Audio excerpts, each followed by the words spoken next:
During freshman,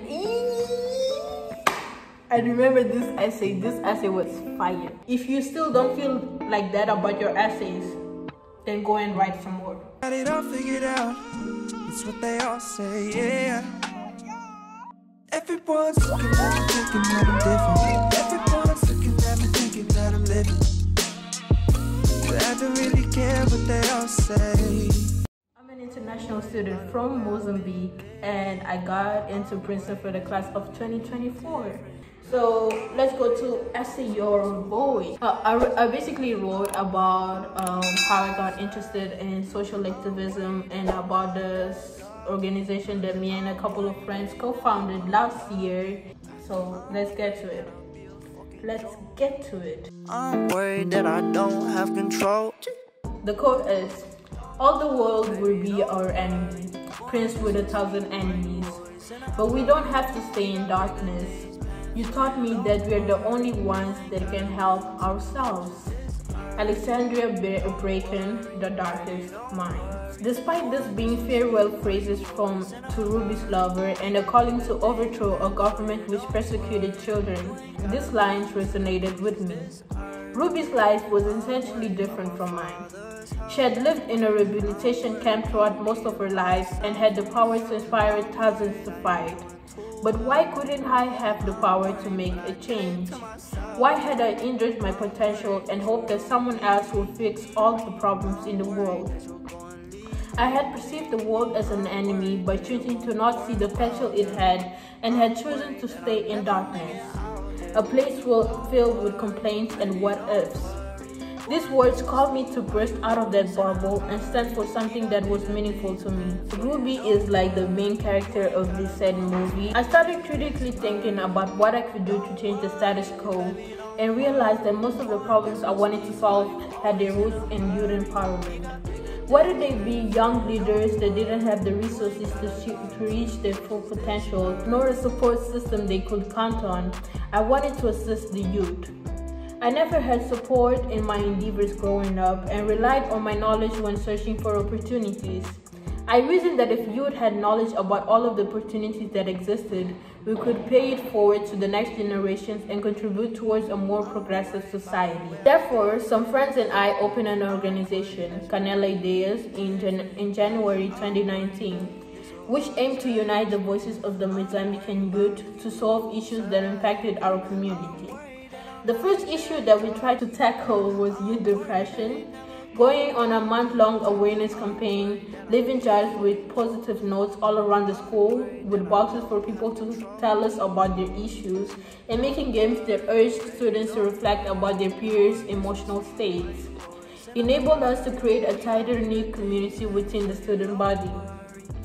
Students began to feel more comfortable speaking out and got to know each other better. In August, I got the opportunity to be in Yale Young African Scholars with 99 other amazing young leaders and experience the change that being around other professional youth brings to broadening your mindset.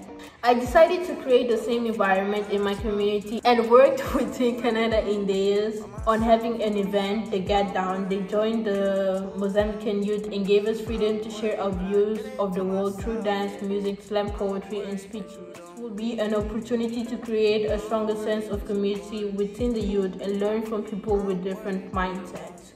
So, due to the circumstances, we ended up not being able to do it. I gained the most pleasure by connecting with people and learning about what excites them to do what they do. Making people's lives better through service is what truly fulfills me. I don't approach the world as a bystander due to the experiences within Canela Ideas and beyond. I now know that waiting for change is the easiest way out, but not the best way out. In a constantly evolving era with problems that are increasingly complex, there is a need for people that are willing to go beyond the comfortable phase to seek for solutions and act on them. I shall be that person even if I'm the only one standing or one of millions. No longer perceiving the world as an enemy, I don't choose to live in darkness. I choose to help myself and others in my community, college, and beyond. So that's one thing that I try to do with my essays. Like, I will always try to have like the initial paragraph connect with the end, to the conclusion, so that they feel that, oh, that quote on the beginning really made sense after all. So yeah, this was it. Yo, like reading this essay is like it's so different. Like when I write, it seems like a different person. So okay, the third essay, activity. During freshman I remember this essay was fire. So this day last year, so about August I guess, like I was having a really terrible asthma attack. Like it literally magically came to my mind, like, bro, let's write an essay about it, let's go. I always try to have a little twist towards my essays because I didn't want them to be bland. During freshman year, I became an addict. Anytime I had a free moment, I sought out my drug.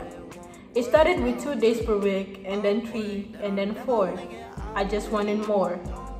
Tennis is the drug, bro. Like, my third tip was be as witty as Aaron on a good day. The good day is an emphasis because it's not every day that should be working out like that.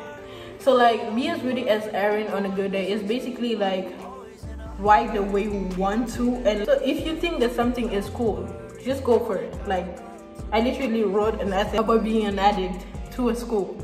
Like, just go for it, bro. Like, it worked out. It was probably gambling with my application, but it was cool and I thought it was funny, so I just went for it. My fourth tip is don't worry about what the admissions officers want to see, because trust me, you don't know what they want to see.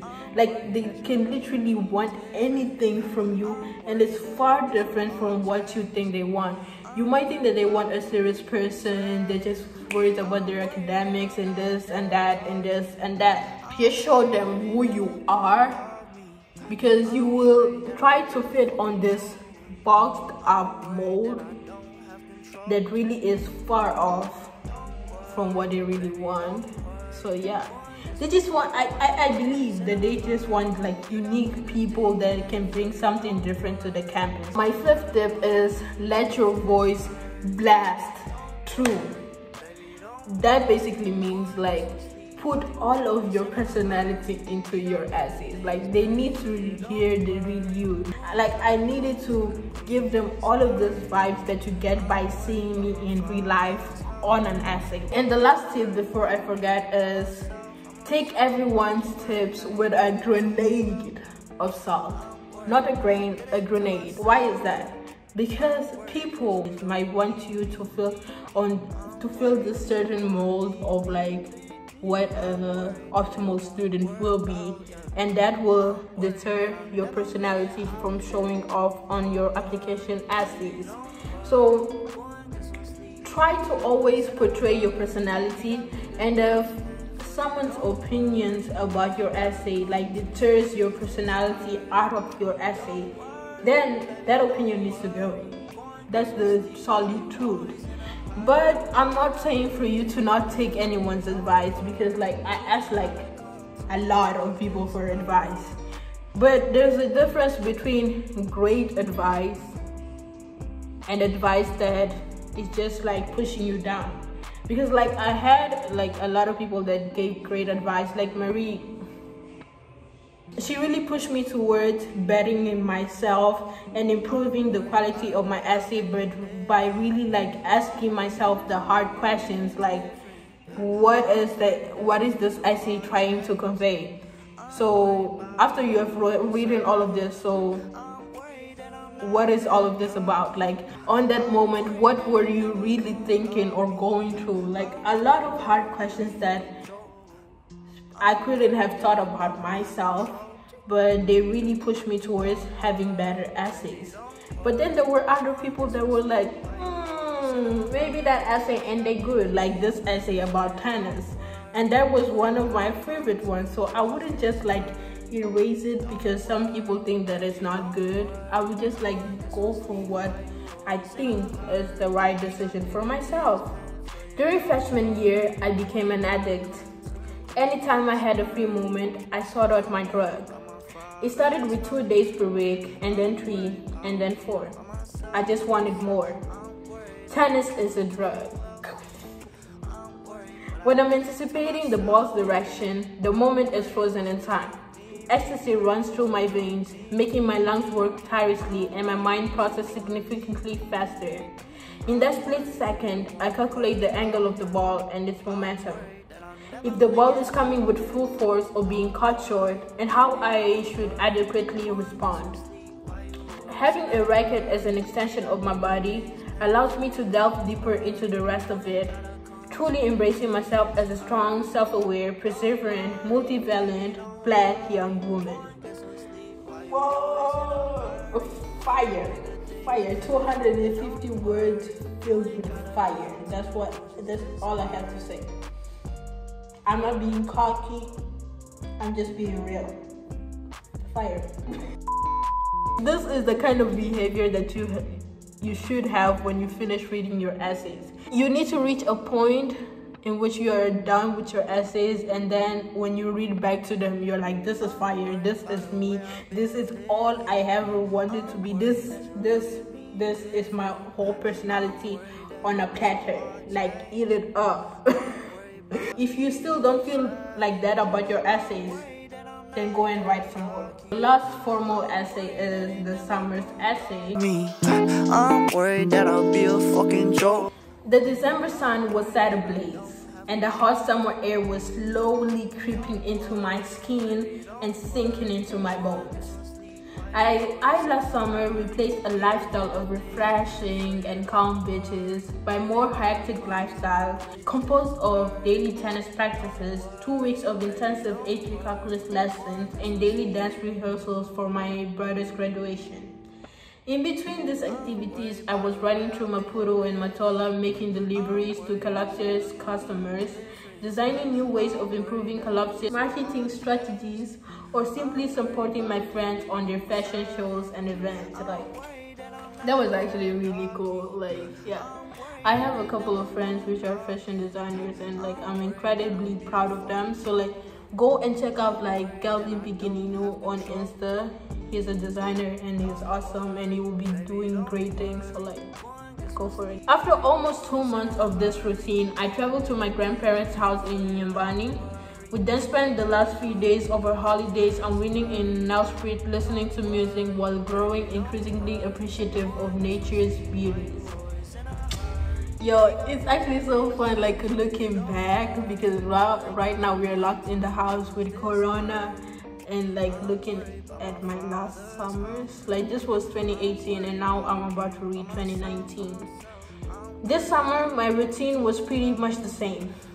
Afternoon tennis practices, exam preparation, and dance rehearsals for graduation. But the hot, thick Mozambican atmosphere was metamorphosed into a rather moody Kenyan atmosphere. I traveled to Kenya for the Yale Young African Scholars Program, a youth leadership and enrichment program that challenged me to critically think about the world around me and to develop my leadership skills to help those around me. I try to be as descriptive as Mozart, so that it really runs through your head what was happening, a moody Kenyan atmosphere, or a thick that sucks into your bones. So yeah, let's go. And now finally a few details. So basically here you just throw a punch of your personality, and it's really not that serious. Yeah, I even wrote about Jaden, so it's not that serious, and it's funny for them to see who you are. Yeah. Your favorite book and its author at the moment was The Da Vinci Code by Dan Brown. Your favorite website, I bet you all know it. I'll just wait a bit. What do you think? You are right, youtube.com. Subscribe. And this was actually before I was a YouTuber. So yeah. Your favorite recording, it was Pink by Jada Smith. An emotional roller coaster ride. Ooh, the spice. Yo, I had forgotten how fun making videos were. Your favorite source of inspiration, Jada Smith. Yeah, if you don't know that and you are my friend or follow me, then what you're doing? Your favorite source of inspiration? Jaden Smith. He inspires me to inspire others and to live beyond societal boundaries. By the way, if you want to see a cool video of me painting my eyebrows, like, my Insta is right there. Your favorite line from a movie or book and its title? I basically put the same code as the Your Voice essay, so run it back. Your favorite movie? It was The Hate You Give, on parenthesis, Tug. 2 adjectives your friends would use to describe you: an eccentric and witty ball of pink light. Like, it literally describes me. I don't know how to explain how it describes me, but it does. Like, you just read this and you're like, okay, it was Aaron did write this. By the way, that's one of the final tips. Like, when people read your essay, they need to know that this was Aaron that wrote this. Like, no one else could have written this because this was Aaron. Like, I know that it was her. Your favorite keepsake or memento? A multicolored pyramid of the Virgin Mary that my mother gave me when she got back from Our Lady of Fatima. The colors are beautiful. What it represents is beautiful. And my mother, okay, my mother didn't give it to me. Like, I took it. Let's keep that to ourselves. Your favorite word? Collapsia. Quick plug, go follow Collapsia Cases on Insta. We are done. We are done. So yeah, this were basically my essays, and I hope this helped you in some way or another. Like, I know that I had disappeared for a long time and you're probably like, where this girl was at. Like, it was really a roller coaster. Like, it was like up, down, up, down. But like, I'm back right now, so like, you can put all of the suggestions you got. I need to think of a cool outro, so like, okay, I know my outro from now on will be, okay, yeah, that will be my outro. Let's go, let's go, let's go.